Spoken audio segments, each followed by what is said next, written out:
2047 West 25th Street. It's signage. We have Ellen Benjamin here, I think. I'm representing Ellen Benjamin. I'm sorry. Okay, Mark Branovic is going to be representing the case. So, yeah, when you're ready, Mark, you can go through your presentation, which should be up on the screen.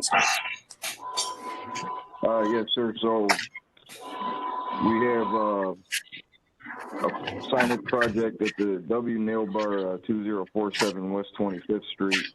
It's a one set of front illuminated channel letters reading the W Nail Bar. They are front lit with LED, 20.1 square feet. We also have two vinyl window decals reading the letter W. Both of those individually are 6.25 square feet.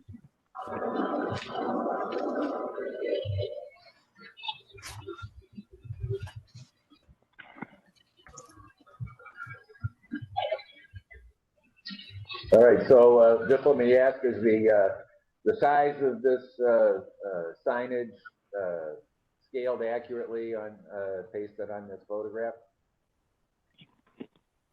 Yes, sir. Okay. And the colors are white? The color of all the signage is white? Yes, sir, with the exception of the, yes, sir, yes.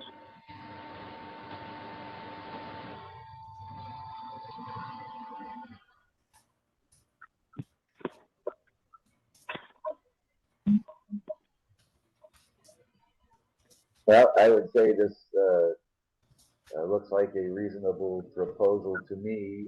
Let me ask, Dan, do you know if were there any records as to whether you know, we haven't done much retail signage review for the intro project yet, and I can't recall whether we reviewed whether the developer brought us any, you know, standard signage system that he was going to work with the tenants, or it's just everybody on his own. As far as to my knowledge extends, there's been no signage standard or anything presented, so it's just each sign individually. Yeah, as far as I know. Okay, well, that's kind of what I remembered, but I thought I'd ask anyway. Do any other committee members have any comments or questions? No, I agree with Doug, your comments related to the appropriateness and scale and coloration.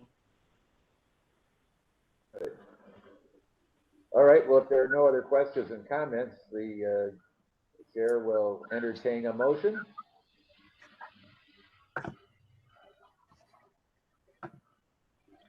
I'll move to recommend approval of this signage as presented. Great. Do we have a second?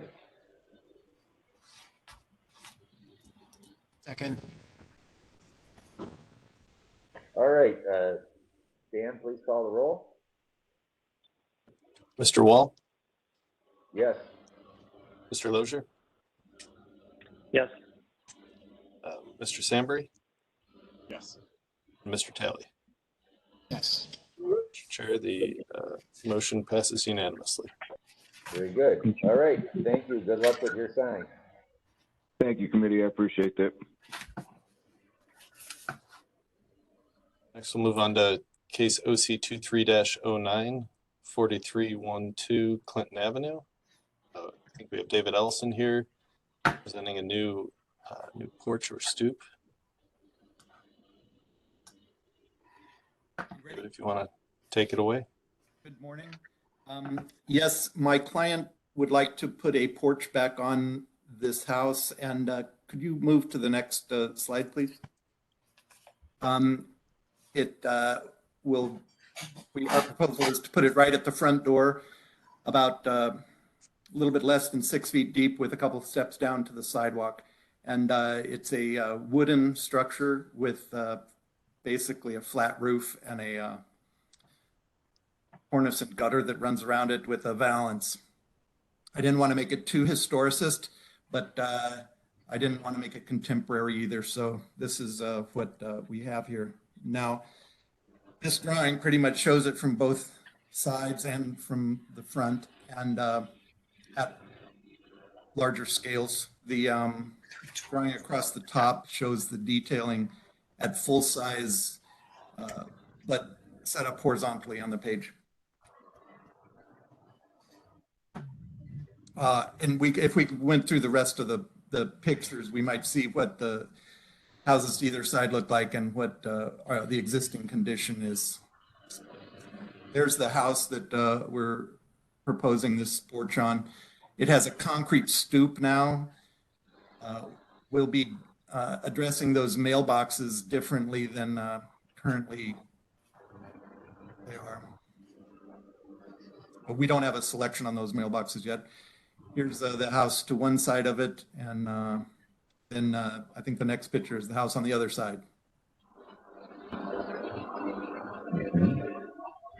And I'm not sure what else is in this presentation, but if you go through them, I'll see if there's anything. There's the houses across the street,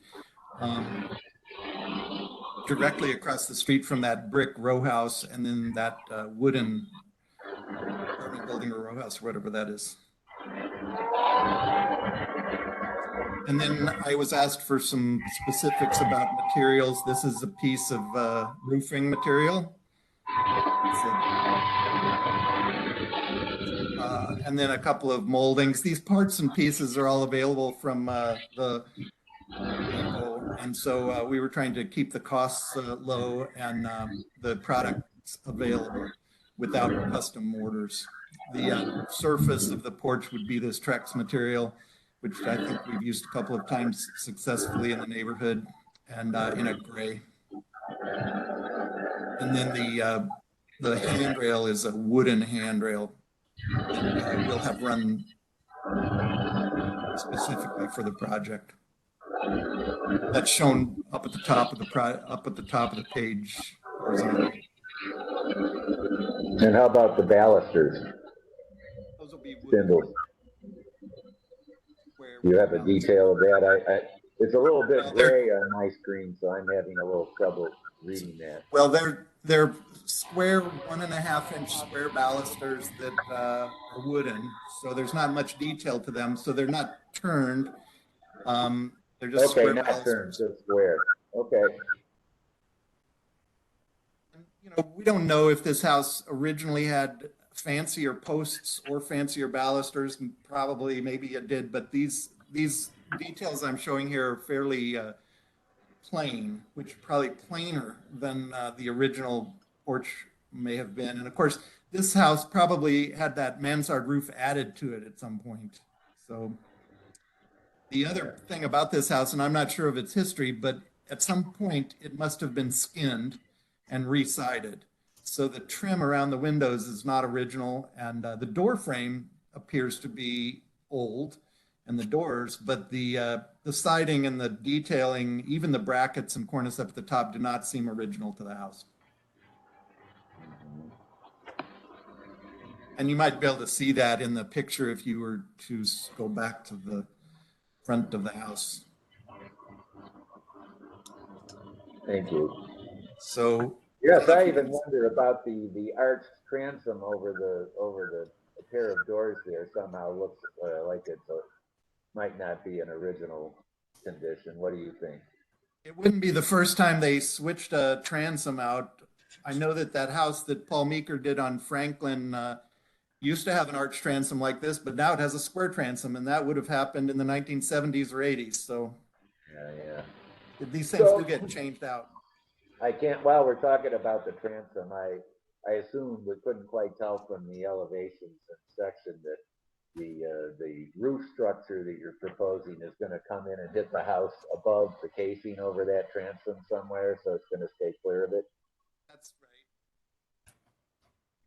Of course, none of the casing or the trim or the siding or the corner boards or that cornice up at the top is original. That's all newer work. It might have come through your review committee at some point. I don't know the history of this house. No, but I'm just asking about the attachment of your new roof to the house, that it's going to attach above the level of the, it's not going to interfere or run into the casing at the top of that transom.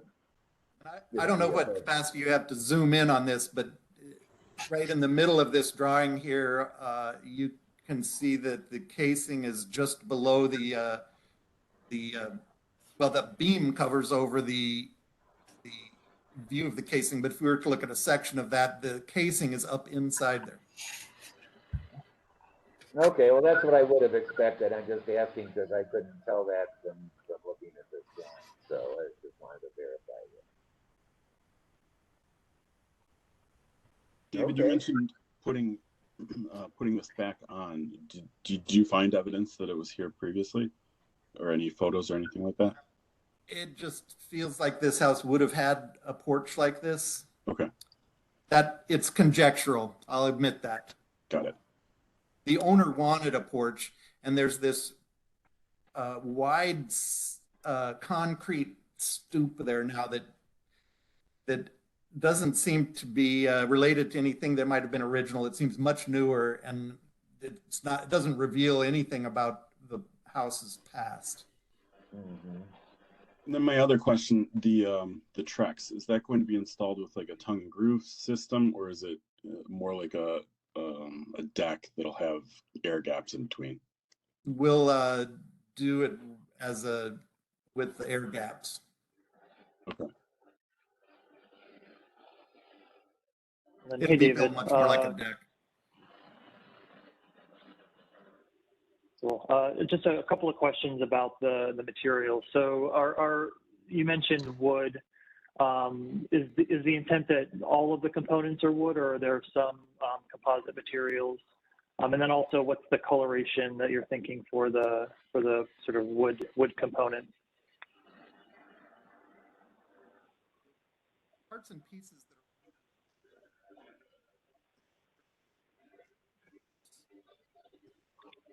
I'm having some trouble hearing, I think. I don't know if it's me. Yeah, Dave, I can't hear you.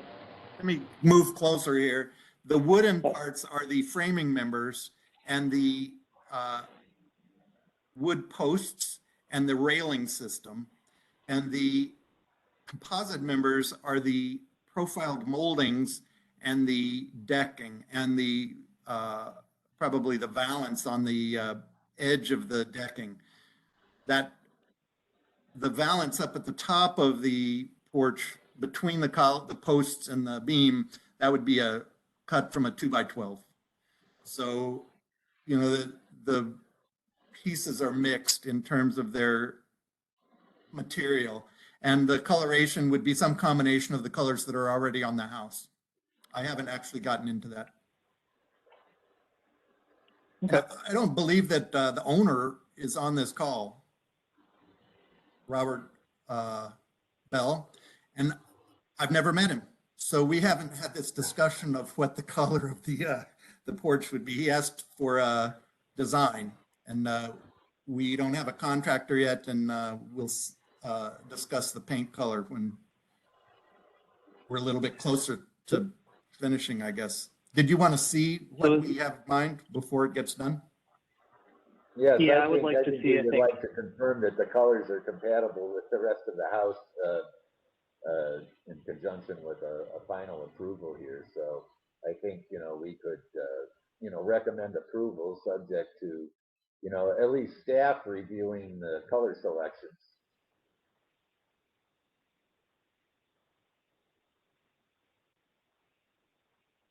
All right, if there are no more questions or comments from committee members, would anyone care to make a motion? Actually, I had a question. It looks like it looks like the new porch is coming up higher than the current concrete stoop. Like it looks like it's going to be a step higher. Is that correct?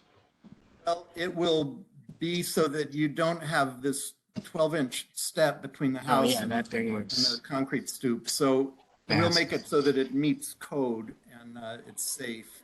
But yes, it does have to come up higher than that concrete thing. Okay. And we'll be removing that concrete piece.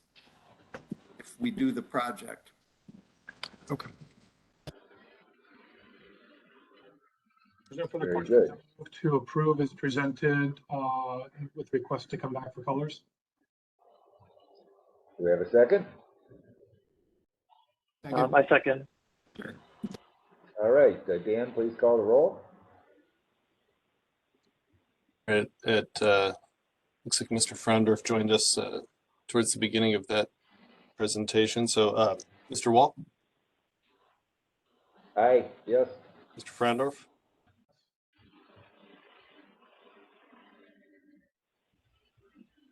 Mr. Lozier, Yes. Mr. Sambry, Yes. and Mr. Talley. Yes. Motion passes. All right, thank you, Dave.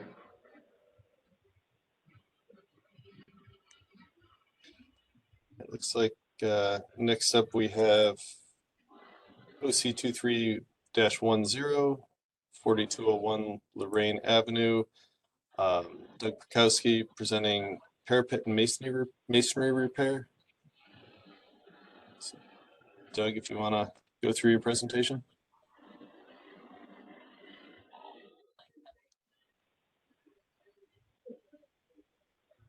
I believe you guys should have a copy of the proposal. Yeah, it should be shared on everyone's screen at this point. Okay. That's the parapet towards the back there is leaning into the sidewalk pretty badly. We want to go ahead and rebuild that. It will look exactly like it does now. We're going to get as similar brick as we're able to find and color match the mortar. And then would also be replacing the roof after that.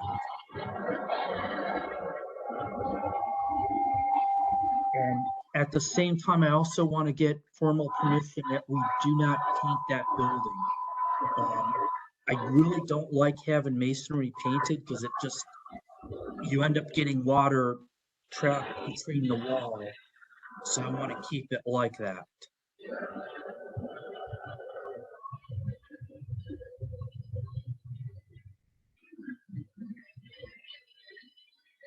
You can see in that picture how it's leaning.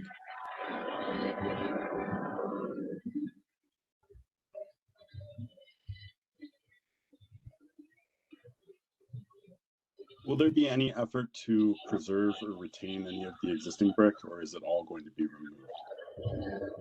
I think if we can reuse some of it, we would, but I don't think most of it's going to be reusable. It's not in all that good a shape when you get up on it. And it is a soft brick. And how far down are you going? Are you going to the roof line, or are you going further than that? To the roof line. Okay. Are you going to be cleaning this or leaving it exactly as it is? We'll pressure wash it, but we're not going to use any chemicals or anything on it.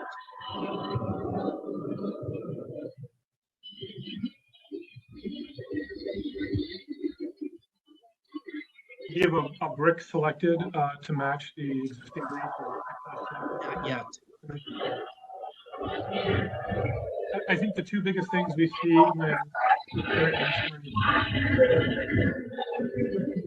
a lot of interference. Hey, Doug, are you able to mute?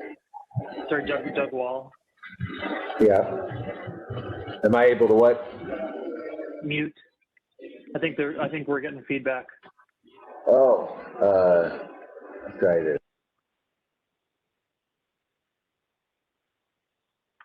Okay. All right. Thank you. I think just the two biggest questions we typically have are the brick type and then the mortar selection, both the mortar color, the grout, and how it's struck to be similar to what's there now. A lot of times, you know, masonry will be repaired with Portland cement or something, and it just will look, it won't be right. So do you know what kind of mortar you'll be using and how that'll be struck? We're using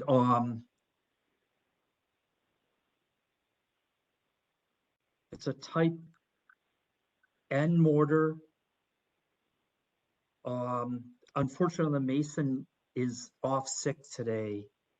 so he's not able to make it. It is going to be a type N mortar.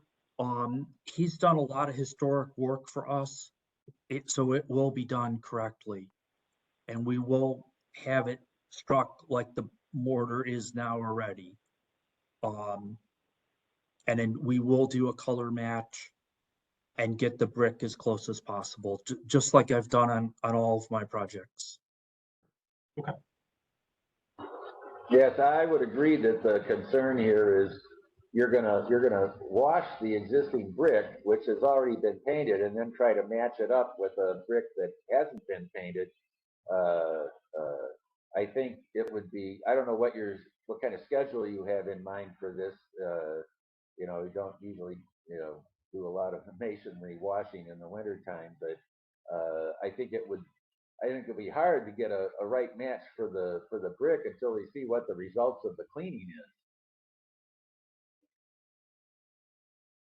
is. We need to do this in the spring of this year. I mean, I'd like to do it if the weather is good in April or May.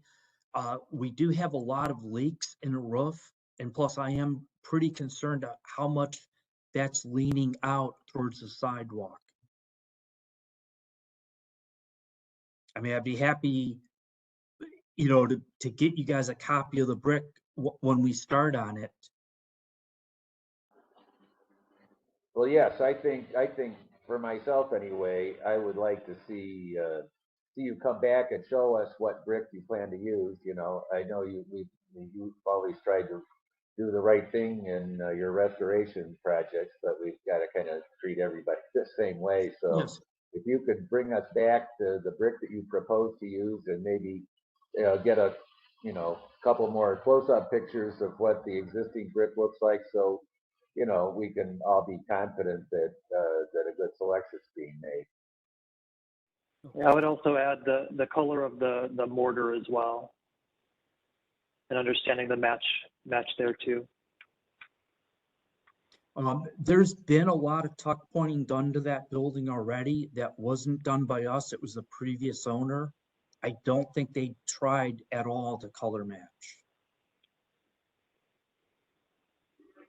But you still have to pick a color for your work, and so I guess right.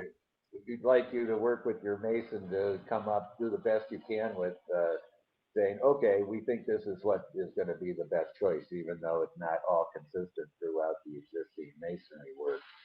Okay. Are you recreating that pattern up at the top too? Yes. What's my question? So Doug, would you be willing to go along with us tabling this till you can come back with a real brick sample that you're going to propose to use? The next meeting would be in 2 weeks, I believe. That's right. Okay, yes. All right, would someone care to make a motion to table then? Move the table. Second? I'll second. Dan, call the roll, please.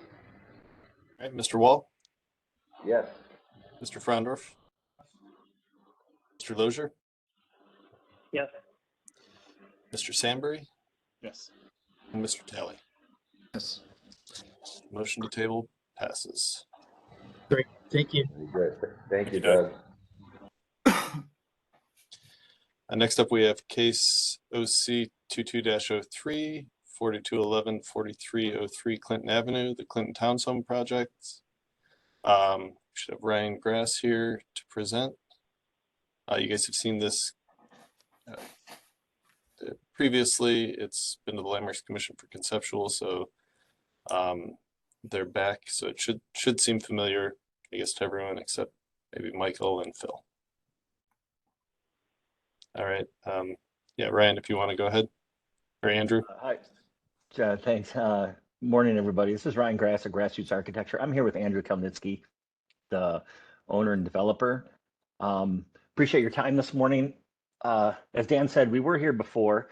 We've had quite a bit of discussion and tweaking of the design, some investigation work, And what we brought you today and respectfully submit is what we think is the right answer. We got a number of iterations in-house relative to the color and the style, and we wrestled with this concept of, are they, if we recall, there's 3 single-family homes that are the kind of the primary Clinton Avenue elevation.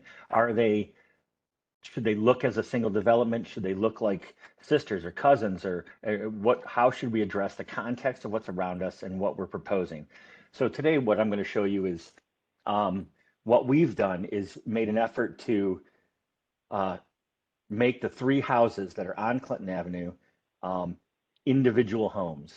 They'll have some familiarity to them relative to a few details here and there, but we've made some efforts to change some windows and change some mullions and change some roof lines, modify some porches. So we feel we've got something that can fit contextually into the neighborhood, and we're pretty proud of it. And lastly, we've made some adjustments to the townhouses in the rear and the site plan. We've pushed and pulled some buildings to make sure we've got some comfortable clearances for vehicular and pedestrian traffic in and around the site. And relative to the townhouses, we've tweaked the roofs of those and addressed some color changes. We've taken some of the color palette from the front 3 buildings and applied those to the rear. So yeah, if we can walk you through the presentation, I think most of what I said will start to make sense. This is just the site itself, where it's positioned on Clinton Avenue, and some views around. Next, please. Some contextual photographs. This is a smattering of houses and townhouses that are on Clinton Avenue. The one in the bottom right corner is directly adjacent to our property. We love that. We've worked with them quite a bit. We're actually buying the property from them. Next, please. This slide represents some views that are on Vine Court, the alley that's behind us. This is where most of the vehicular access on the homes in Clinton Avenue and the few townhomes and homes that are on Vine Avenue. This is where everybody goes. You go up and down Vine Street, you enter your property from the rear, and it's also where trash is picked up and so forth. Only notably, the upper right-hand corner picture is essentially the back of the carriage house at Franklin Castle, to help you kind of position where or locate where our property is. Next, please. So this is our updated site plan. Just as a reminder, we've got I'll work from the top of the page to the bottom. The top is north, the bottom is south. Clinton Avenue to the top. There's 2 curb cuts on the property right now. We're going to remove those and replace those with sidewalks, so people that park on the street can park on the street and comfortably get to the sidewalk in the right of way. We'll be patch and repair all the sidewalk in front. And so we've got 3 single family homes, each with front porches. They're 2 stories tall. Conversationally, they're 3 bedrooms, 2.5 baths with full basements. Behind them are small private yards and small private patios and 2 car garages for each of the homes. All of the homes are separated by fences. The only notable thing on this site plan relative to 3-family homes, you'll see a dark line that runs vertically through the property. That is the pedestrian access to get to the townhomes in the back.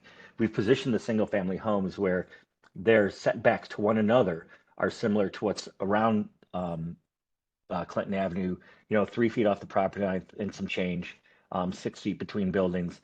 But we size and position these single family homes so there's about 9 feet or 8 feet and change, I believe, between those 2 single family homes. That allows us a more comfortable path that's accented at the sidewalk with some landscaping. It's a different type of paving than the typical driveway paving, with a little bit of color to it that crosses the auto court, which is the next thing moving south after the garages. And then you'll see that specialty paving gets us to the entrances of the townhouses. In the rear, we've got our 4 townhouses.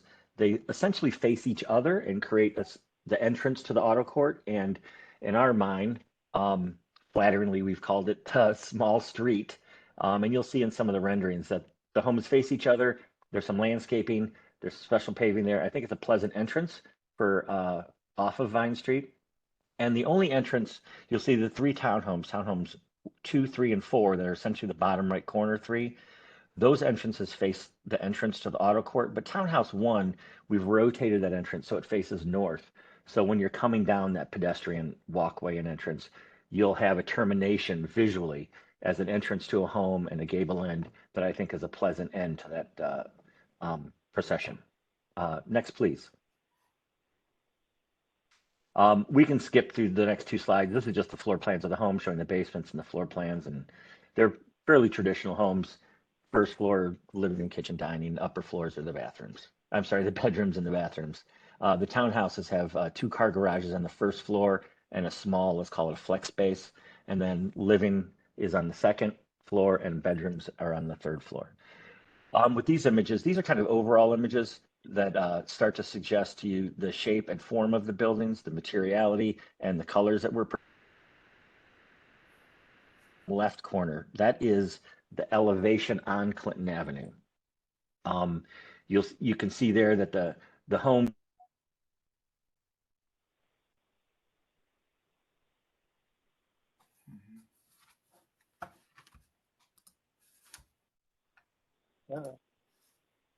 guiding us relative to resources to utilize when selecting colors and profiles and stuff. So we thought that was helpful. And the next slide, please. This is the view Hey, that Ryan, you'll see. Yeah. Sorry to interrupt. I don't know if it was just me, but you cut out for a few seconds there on the last slide. Sure. I was just mentioning that it was really awesome. Well, I don't know which part we cut out on it. I was just suggesting that this is kind of an overall view of the property itself. And more specifically, the bottom left corner is the elevation on Clinton Avenue, where you start to see those 3 individual homes and you start to see the hint of the townhouses behind. Between the 2 houses on the right, that's that pedestrian walkway. And you'll see that the entrance to that one townhouse that faces us is there. And I was just complimenting and thanking the city committees that we were able to work with in at least offering some pretty intelligent discussions and let's call them suggestions to what they thought was more appropriate and some appropriate changes over our last round of submittals. So, okay, next, and I'll show you some perspectives of what we're looking at on Clinton Avenue.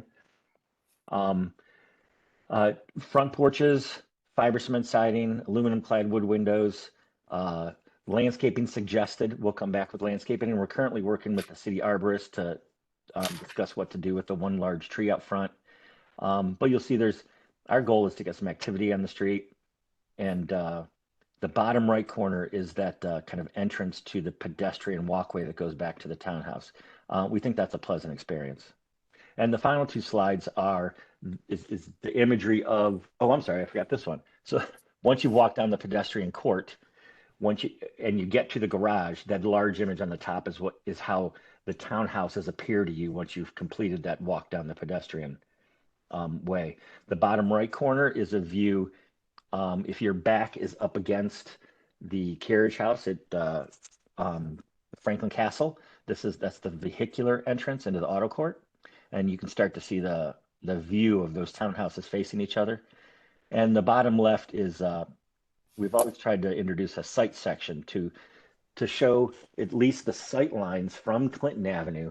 If you were to look toward our homes, there's a light line that kind of goes diagonally across that drawing.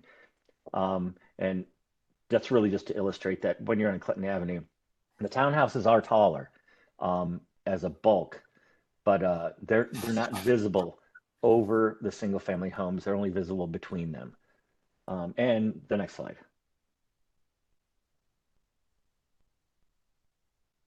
Okay, this is an aerial of the townhouses and that kind of auto court and that auto court entrance with the townhouse entrances. And the final slide. I'm sorry, I think there's 2 more. We have views on Clinton. So this is Clinton Avenue from the west and across the street, thanks to Google. And you can start to see the scale and proportion, positions, and colors of the single family homes on Clinton. And the final slide is one that's a little more straight on. It's an elevation perspective, if you will. So that is everything we have to offer you today. Love to hear your thoughts. All right, well, thank you, Andrew. I think this has come quite a long way since we started looking at these. Certainly like the 3 home facing Clinton, and I think you've made a lot of improvements to the auto court area and the orientation of the townhouses in the back. I guess and I think this is good that I don't think previously we had, front elevations showing the context of, existing homes on both sides, and that these seem to be, fitting the context better. They all have front porches, but they're all a little different. The only thing, couple of small points I would say, I think the Oculus oval window in the gable end of the left unit is maybe getting a little too cute. I don't think you need that.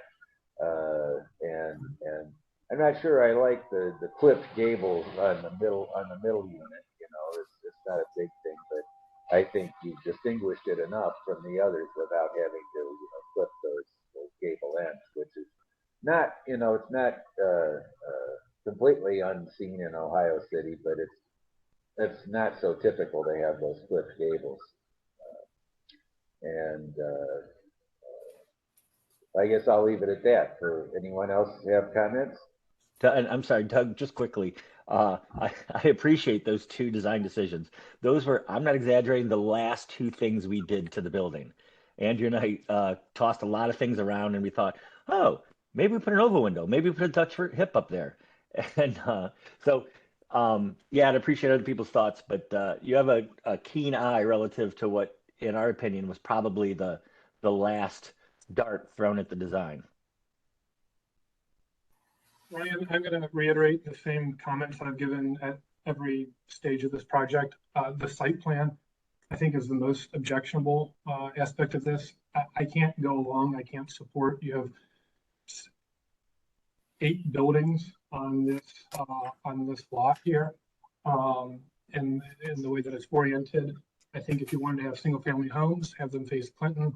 Have garages on the Vine Court. If you wanted more units, you could put carriage houses above them. But to have 1 or 2, they don't read as townhomes, they read as apartment blocks, internally facing, not facing the public right away, and then separate garages in the back. There's 8 buildings on this parcel.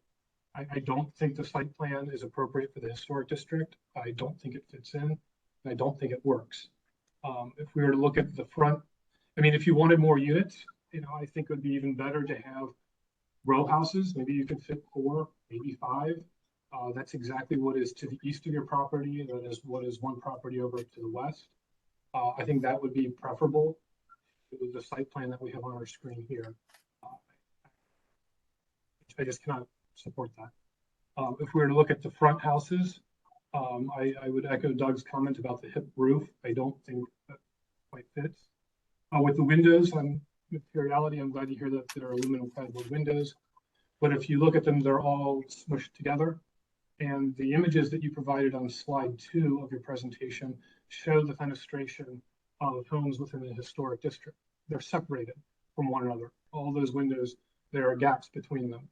Here, we have a very suburban approach, which is they're all jammed together in one giant unit. There needs to be space in between those windows. The colors, I think we need to be revisited, or maybe it's just the way that they're rendered here, that I would want to study those more carefully. But my overall objection, and it really prohibits me from supporting this here today, is the site plan. I just cannot get on board on that for the reasons that I've articulated at each time we've met and discussed this.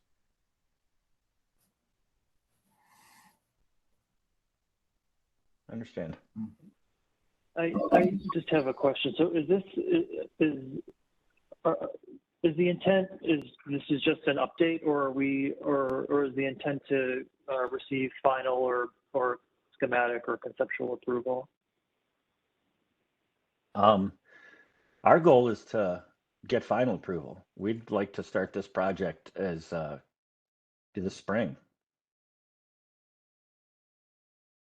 Well, I think you're missing a little bit of information for final approval. For example, I didn't see in the presentation actual color selections for any of these. So I think we would need to see that before final approval. We would also want to see a more complete landscape plan, and you didn't mention anything about fencing. I don't know if is there no fencing proposed, or are you still thinking about it?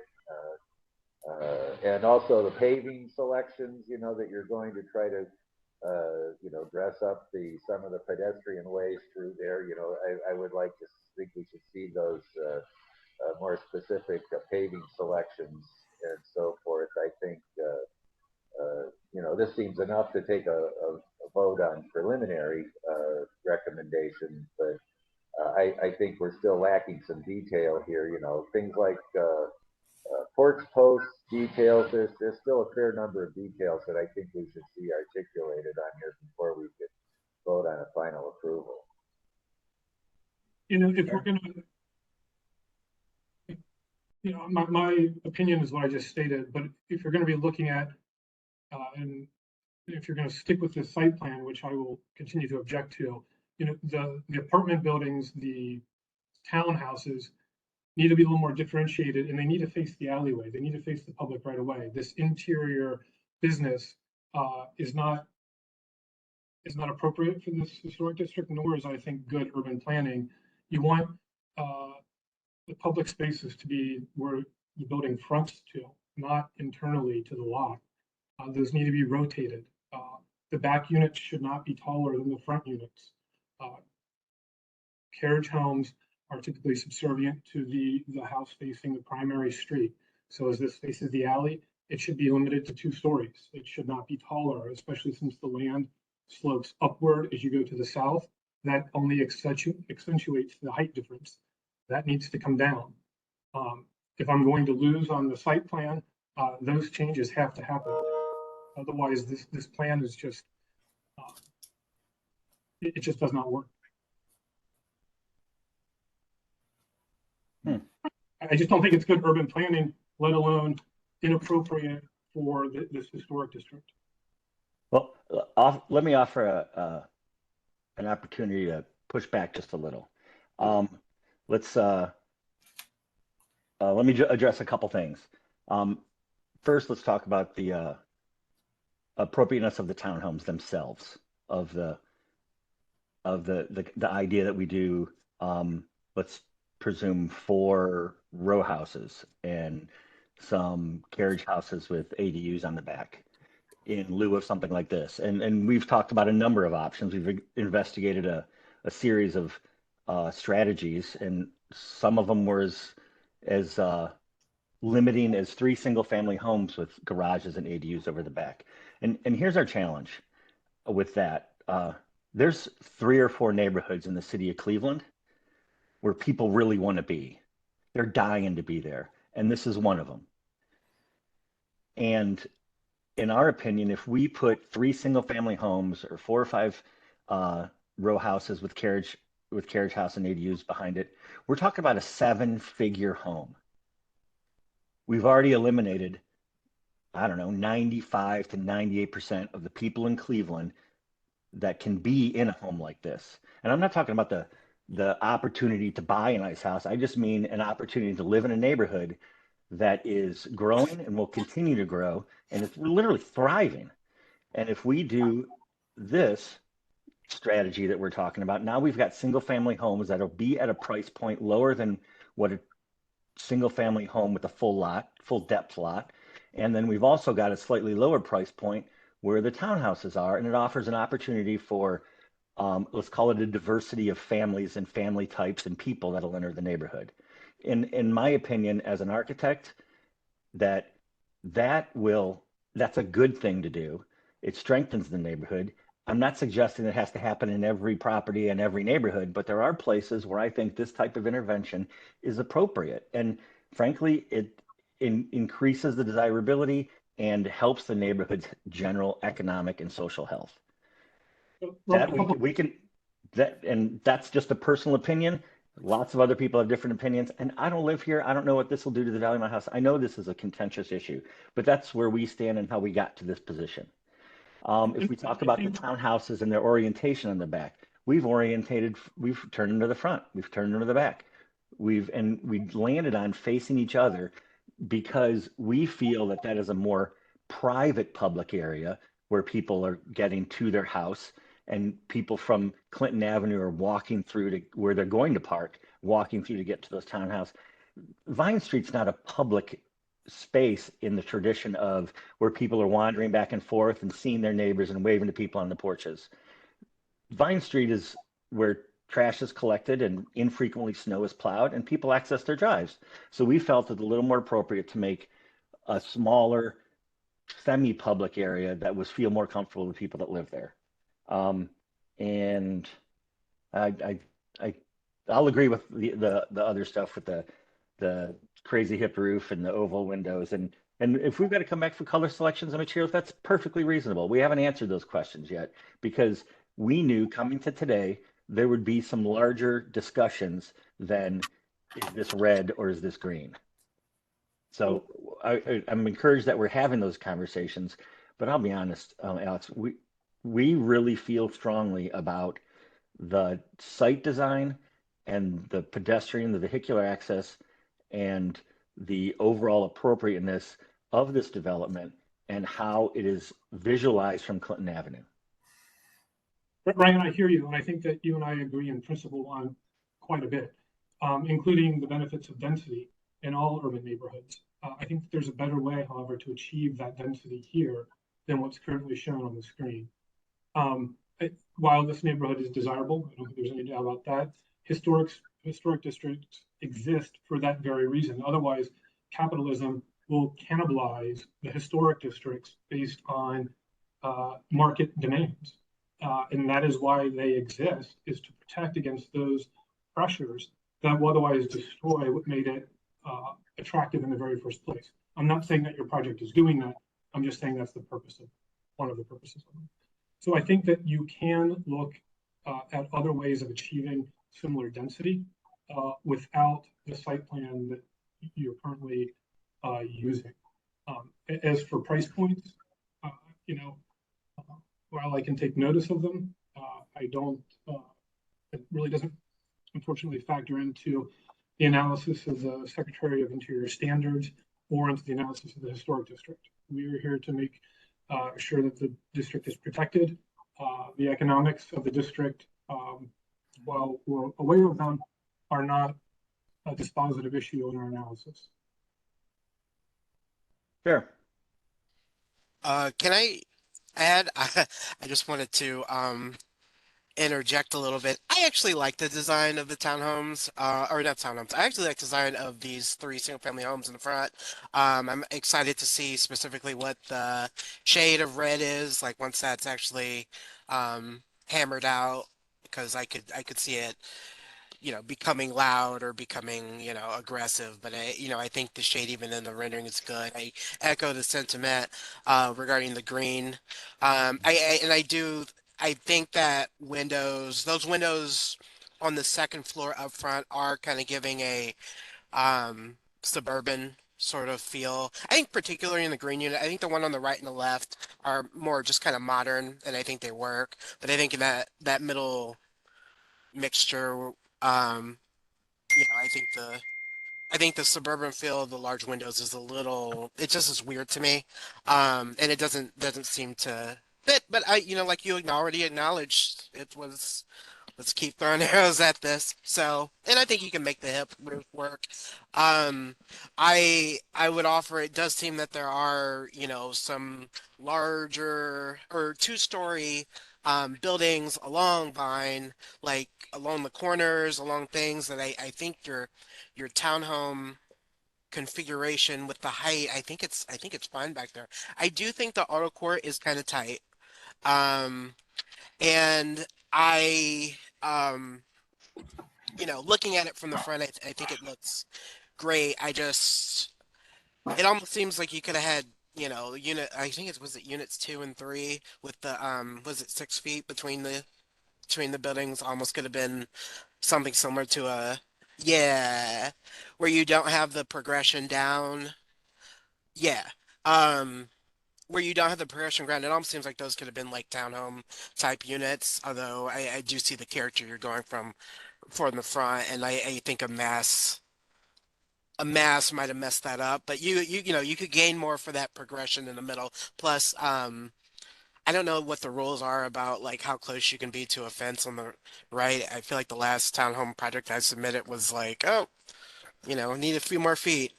Um, but I actually do think it's successful. I think the space in front of those units in the back, I kind of echo what you said. It's not really a public space. These are people who are going to be going to their homes. They don't really have yards or porches to meander out front. They're on separate lots. They're going to be going to their homes and going up to their garage roof decks. Um, I do think. I do think there's something that could be done with the mass of the townhomes in the back because it looks like it's kind of one unit that's been mirrored. And while I think that makes sense in the floor plan, it seems like the exterior could benefit from just a slight, maybe the bay is slightly adjusted or a different color or a different material between the townhomes or, something like that that could break up the mass in the back. Um, but I think this is fun. Like I said, I do think that auto court and that space in the back is kind of tight. But I actually kind of like it. Sorry. Thank you.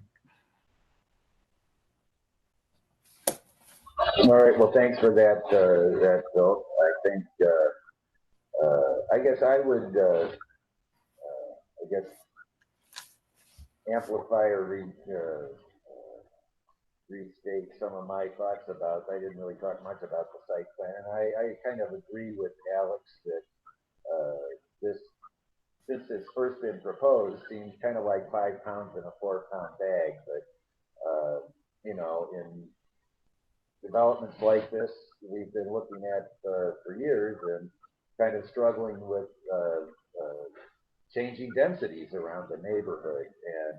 And I guess for me, this has come far enough. I thought there were many problems with the previous designs for the units backed by Vine Court that this, for me, solves a lot of those issues, and I would prefer if those buildings weren't quite so bulky, but I think I can live with that, I guess. So I'm struggling with that a little bit myself, but I think it's gotten to a level that where the way you've oriented the units and the entries and are trying to dress up so it's not just a concrete driveway with some front doors to units coming off of it. It seems like you're making a sincere effort to make that a nicer place.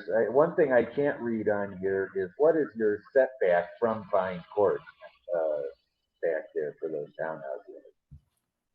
Yeah, we're at, I think, 7 feet off of the right of way. Our goal was to get, so, in my experience for parking, if you've got 90-degree parking, if it's a garage or a parking lot, then a good goal is to get 24 feet as a drive. If you can get 24 feet between parking spaces, then you can comfortably get in and out of those parking spaces. So we've pushed them back 7 feet because Vine is about 17, and that got us our 24. So we'll have about 7 feet of drive outside of the edge of Vine Street.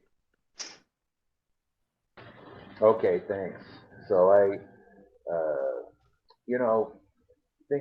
trying to think back to other things we have either approved or disproved, I think we have, thinking about, I think it's still Vine Court between, over by 32nd Street, there are some very tightly packed in units that we approved with frontages on Vine Court, and I had a lot of concerns about those at the time. Apparently the market has accepted them and they are still there and cars haven't run into them yet. And I think if I remember correctly, those may only be like 4 or 5 feet setback from them. They seem like they really do crowd the line of Vine Court back there. So although it wouldn't be my first choice, and I understand all of Alex's concerns and agree with them, I think, you know, changing circumstances in the neighborhood. I think you, like I said before, you guys have come a long way in trying to, you know, respond to our critiques along the way and to make this fit in as well as possible. I think, you know, the nature of Clinton Avenue there and the houses. I mean, we have examples of apartment buildings and townhouses and row houses and all sorts of stuff. But my general impression of Clinton in my mind is always more single family, and these other things are just kind of scattered within it. So if I think about, would I rather see single family homes in this little piece, or would I rather see uh, you know, some like 4 jammed together townhomes? I think my preference is to say, okay, I'd rather see these 3 detached single family homes and something in the back that might be a little more uh, massive than I would prefer, but it helps make the project more financially feasible. So anyway, that's it. The townhomes though, east of, on Vine, east of 32nd, those did not have lots that went through to the primary street, to Clinton or to Franklin. Those were their separate lots. Here we have 2 distinct lots that are intact that go from the primary street to the alley, to the utilitarian alley in the back. And if we allow this, we should expect, you know, we will have them in the coming weeks, more proposals to turn backyards into development sites, to split them off and to have full, fee simple development sites. No one here is saying that ADUs, carriage homes, dwelling units on the rear above a garage are inappropriate. That's perfectly good use of density here in this historic district. What I am objecting to is the severing of backyards, of severing the primary frontage from the rear frontage into a development site. And we can expect that we will now have a flood. We're setting a precedent of turning every backyard in Ohio City, from Clinton throughout, into a development site. Every developer will buy a single family home, try to sever off the backyard, and try to have a separate development back there. There is, because that's exactly what's happening here, and it's what's being proposed at least 2 other parcels on Clinton at this very moment. We need to draw a line in the sand and say that that is inappropriate here. It also artificially drives up the value of any single family home that will ever hit the market. If a developer comes in and says, okay, I'm going to buy this, I'm going to buy it for a lot more than someone's willing to pay for it to actually live in it, to raise a family in, because I know that I can sever off the back lot, sell the back lot, and develop on it. That is how prices get artificially inflated in this neighborhood, and that will continue to happen. And I think allowing this is a grave mistake in our obligation and our duty to protect the historic district. I very vehemently oppose this.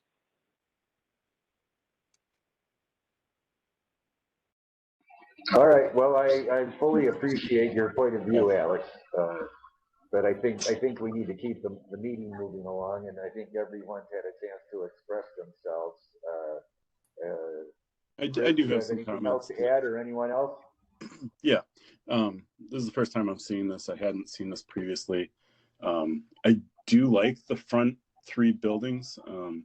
I think there's some features that you have that do look more modern and more contemporary. But I think overall, the idea of the Secretary of the Interior Standards is to create something that's contemporary but compatible with the district.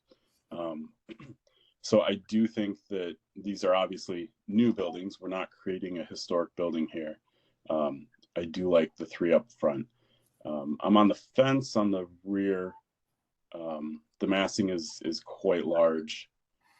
I understand the implications of what this could possibly do in the future to this district. And I'm not sure where I sit on that currently, ethically, but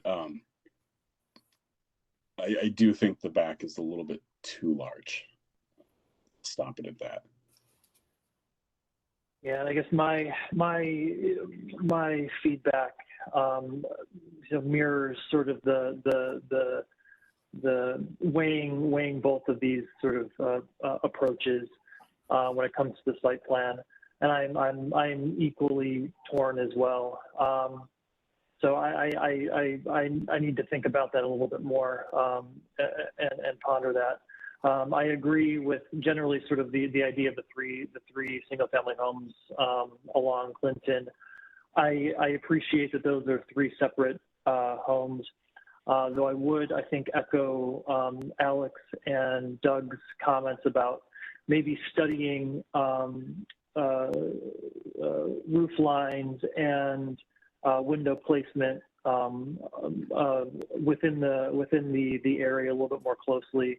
While I appreciate that, that these are new buildings, I think that they could potentially be integrated a little bit better into the context with just looking at window rhythm and placement, trim around the windows, and some of the finer details. But I do think this is a continued step in the right direction from the previous submittals for the three single family homes. Thank you, Chris. Dan, could I ask you a question? Because we've just been looking at this ourselves, Landmarks Commission has not seen this yet in any form, have they? We have gone to Landmarks and introduced it to them. And the process has been very similar to what we've had here. We've kind of had general discussions about the site plan and the building design. We're scheduled to go back to them in a couple weeks, I think March 9th. It's been reviewed conceptually, so there were comments given that kind of echo a lot of what has been said at this committee. And we've, I guess, seen a few different versions of this as staff and tracking it through PetBot and the other committees as well. It is, I guess, pending the results of this committee's findings, it'll go to Landmarks. It's tentatively scheduled for March 9th. So, if you guys did want to consider tabling it and, looking at the final color samples and, all those details that have been brought up, there'd be time to do that before the next Landmarks meeting or the Landmarks meeting that this is on the agenda for. So I guess that being said, I apologize. I have to step away for another meeting. Jessica is still here. She'll run, she's been running the slide. She'll continue to do so. She can call roll for you and kind of handle the administration. So. Okay, thank you, Dan. Thank you. So I guess for just thinking this through and where we're at on this, and that we all have kind of mixed feelings about this in our various ways, I think I would ask the applicant if, since they're already scheduled to go back to Landmarks anyway, I would ask if you would go along with tabling this, and since you're looking for final approval anyway, and respond to our comments however you think you best can, and come back with some other detailed color selections and for our next meeting, and we can give you a final thumbs up or thumbs down. And you all know that we are strictly an advisory body to the Landmarks Commission, so they can decide whatever they want to do regardless of what we recommendations, and they're going to end up hearing all of our recommendations, mixed thoughts that were maybe not entirely unanimous in our feelings about this. So let me ask you again, are you guys willing to accept tabling this? Oh, yes, of course. There are some investigations and some answers that we still need to get for this body. We'd be happy to do that and come back one more time. Sure. Sure. All right. In that case, would anyone care to move to table this?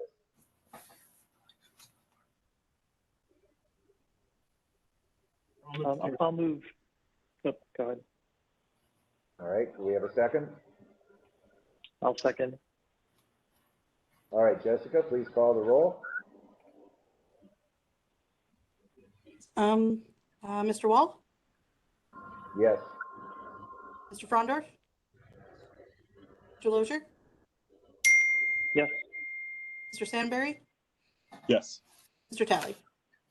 Yes. Motion passes to table. Unanimous. Thank you. All right, thank you. Thank you. Thanks everybody. I appreciate the thoughts and the time. You're welcome. Thank you. Let's see, is that it, Jessica, or do we still have another item? We've got one more item. This is case number OC 23-11, 1545 West 25th demolition. This is also one that we do have a site visit scheduled to look at the property tomorrow before the St. Ignatius site visit. Can I ask, before we proceed any further, Ben, are you presenting on this? I will be, yes. Is this on behalf of Ohio City Inc.? We are presenting on behalf of the property owner, but I think it probably wouldn't be a bad idea for you to recuse yourself on this item, given our intense involvement in it. Thank you. Then I will formally recuse from this. Absolutely. But thank you, Jessica. Ben Trimble, Chief Real Estate Officer, Ohio City Incorporated, representing the demolition here of the former Front Steps building. Also joined, if they are still on the call, by Derek Schaefer of West Creek Conservancy, who is actually one of their LLCs, is the title owner of this property, as well as Sarah Meyer from the Cleveland Metro Parks, who's going to be carrying out the demolition. Refer any technical questions about that, about the demolition to Sarah. Actually, can we go to the next slide, Jessica? So as I'm sure most folks are knowledgeable of at this point, we are one of many agencies who's been working on the acquisition and stabilization of the Irishtown Bend hillside. That's an area that goes, that spans most of the eastern side of West 25th Street, along Franklin Avenue, from Columbus to Detroit Avenue. It's approximately 17 acres.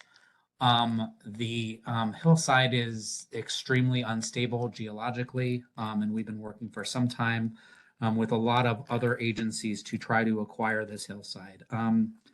Those agencies include the City of Cleveland, the Port of Cleveland, Land Studio, West Creek, who's here and who's been holding the land for us generously, the Cleveland Metro Parks, the Ohio Department of Transportation, the Sewer District, and many others I can't name. This is a pretty massive regional problem.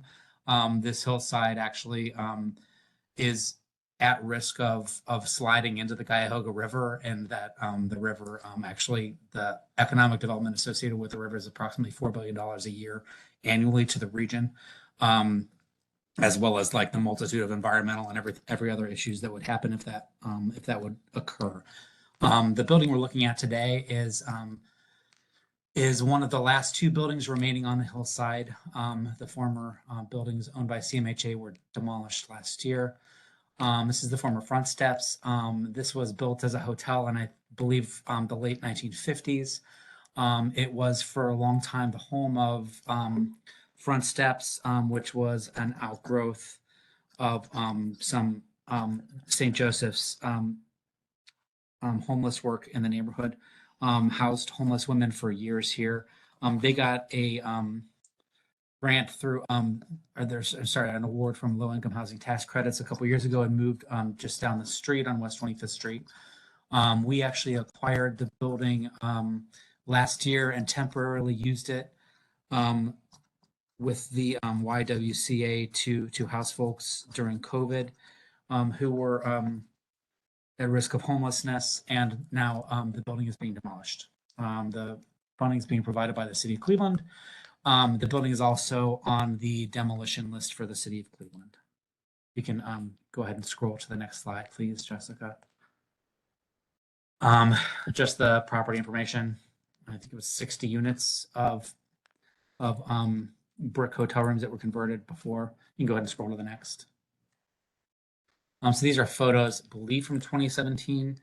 I think we have more recent photos in the package. If you can scroll through, we acquired this and then kind of deeded it to West Creek last fall. The building has been secured with like a dog door system, but honestly has been a little problematic to keep secure over time. Also, Metro Parks is actually able and willing to demolish this in the next few weeks. So we think it's not only will get rid of the safety issue here, but we'll hopefully start the work on the hillside. The site will be raised completely. There will be fences installed around it. Any sidewalks that are removed during the demolition or damage will be replaced, as well as the curbs. As you can see here from the slide, a lot of the portions of this this parcel are actually starting to slide into the Cuyahoga River already. There's a 10-foot drop off in the parking lot here that's been kind of gradually increasing over the last 5 or so years. And so it shows a pretty good visual representation of what we're dealing with on the hillside. If you can go ahead and scroll ahead. So for now, the site will be just graded and seeded in line with the rest of the hillside. As the port believes they will begin work later this year on digging out the hillside, establishing the bulkheads, and all the other stabilization work that needs to happen there. Any other questions that I haven't answered? This is the conceptual plan for the Irishtown Bend Park. This has been, reviewed by this committee a couple years ago and was approved by both the City Planning Commission and the Landmarks Commission. Well, thank you, Ben, for that detailed presentation. I think any of us have been around the neighborhood for a while know the travel lights well, and that the cleft in the hillside has been behind the building and lined in across, Franklin Hill, and it's pretty obvious that that's where the land wants to slide down, and that this has to go to make room for the park. So I'm ready and willing to sign off on this. But do any other committee members have any questions or comments? Are you this building for sure needs to go. Are you guys considering any graphics on the signage, any fences or anything, like any pictures of the park or anything that might, add to the street? I mean, these are great images if they were on the fences. Oh, on the construction fences? Yeah. I don't know that, but I can check with our project partners. Okay, just something to consider. Might be a nice. Yeah, I think it's a great idea.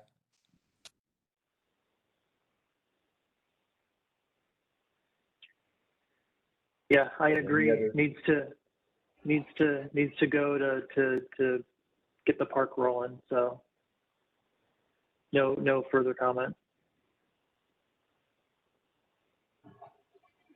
All right, if that summarizes our concerns, it seems like we're pretty much in unanimity about the disposition of this, the demolition. So would anyone care to make a motion? I'll make a motion to recommend approval as presented. Do we have a second? Second. Very good. Jessica, please call the roll. Mr. Wall? Yes. Mr. Lozier? Yes. Mr. Sandberry? Yes. Mr. Talley? Yes. Motion passes. Very good. The motion passes. And get those people out there, Ben. Let's get this thing going. Thank you all so much. All right. And as that was the final item on our agenda for today, we will conclude today's meeting of the Design Review Committee. And thank you all for attending. And we look forward to, I'm sorry I missed the last couple of meetings because I've been in the hospital a couple of times with surgeries, but hopefully I'm on the mend and we'll continue to be back for future meetings as we move ahead into 2023. So have a great day, everyone, and we'll see you soon. Thank you. Thanks, Doug. Thanks, everyone.